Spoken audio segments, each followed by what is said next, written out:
I mean, I've always loved it, and I sound cheesy when I say this, but like a place to call home.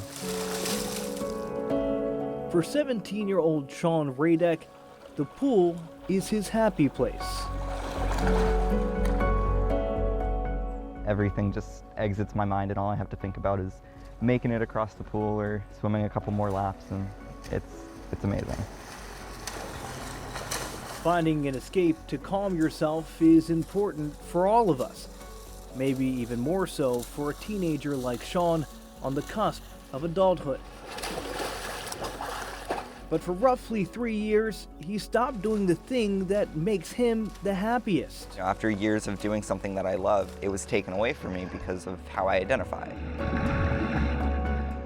At 12 years old, Sean came out as transgender. Going to the pool, having to wear a female bathing suit, that really affected me. Most of it, he says, was because he just felt uncomfortable swimming. He knew he wanted to present male, but actually doing so at the pool came with its own risks. I was very scared of getting made fun of by other people and, getting outed as trans in this neighborhood. I don't know the kind of people that live here, and so it was a very scary idea for me. Sadly, those fears are backed in reality. Statistics show trans people like Sean are more likely to be beaten, raped, or killed than cisgendered people. They also show something that Sean's scars bear a reminder of, that they're more likely to harm themselves and hospitalized for suicide attempts. I think I just got to the point where I really was so overwhelmed by existing, and that life seemed to be too much for me. Ultimately, though, he couldn't stay away from the one place that felt like a safe haven. So he summoned up the courage, went to tryouts, and told his coach the deal.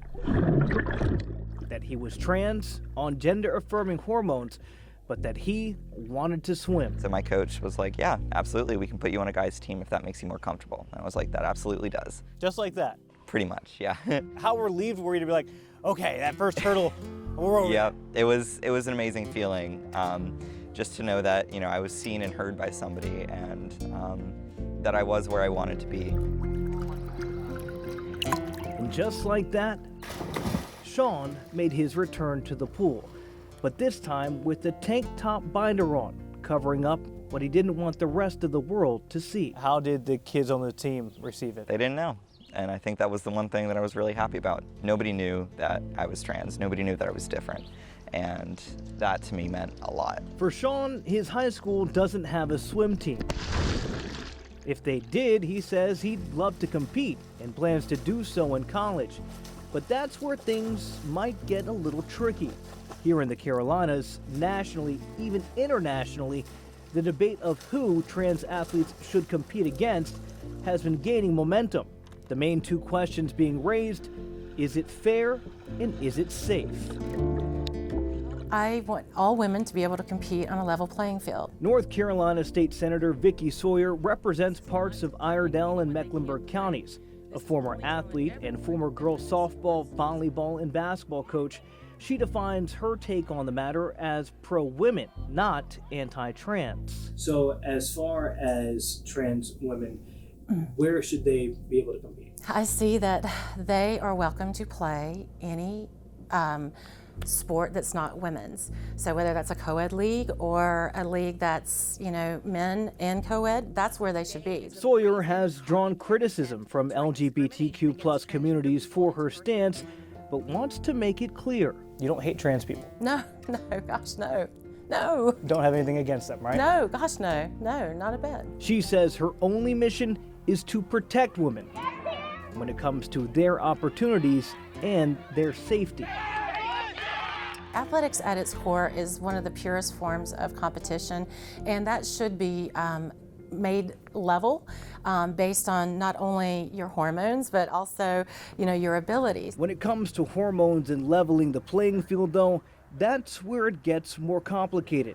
Gender-affirming hormone therapy for transgender men and women can change things like body mass, bone density, estrogen, and testosterone levels to those similar of cisgender athletes. Let's say there's more research done and it proves that we still can't tell a competitive advantage from a research standpoint. Would that change your opinion at all? What I'm going to look at is real world, everyday examples, like the Carey woman, or like the young woman in Cherokee who got hurt, or like Riley Gaines, who couldn't get on the podium because a biological male took her spot. Those are real world examples. I don't know that research would change that. However, some medical professionals think it should. We have enough science going back now, into the 50s, 60s, 70s, 80s. HIV director and physician's assistant Wesley Thompson has been providing gender-affirming hormone care since the late 80s. Hello? He says after a trans person has been receiving hormones for 2 years, the playing field between trans and cisgendered athletes would be level across the board. There would not be a superiority of a trans woman competing with cis women after that period of time. Taking it a step further, he says a simple blood test could prove that, giving those athletes the documentation to remove any doubt. Here's my testosterone level, here's my estrogen level. I am equal. As for Sean, there is one scenario where he thinks him swimming against others wouldn't be equal. If the momentum continues and more trans athletes aren't allowed to compete against the genders that they identify with. If you were to swim against cis girls, how would you stack up, you think? I think if I, went against a cisgender girl on my team, I would probably beat them. Would that be fair? I don't think it would, no. He also cautions lawmakers that if they really care about safety, that forcing trans men to play with women and trans women to play with men would force many of them to be publicly outed because of their appearance. That is taking lives, and I don't know if they realize that yet, but something as simple as not allowing someone to be on a sports team, that is completely, and it's seriously so damaging to someone.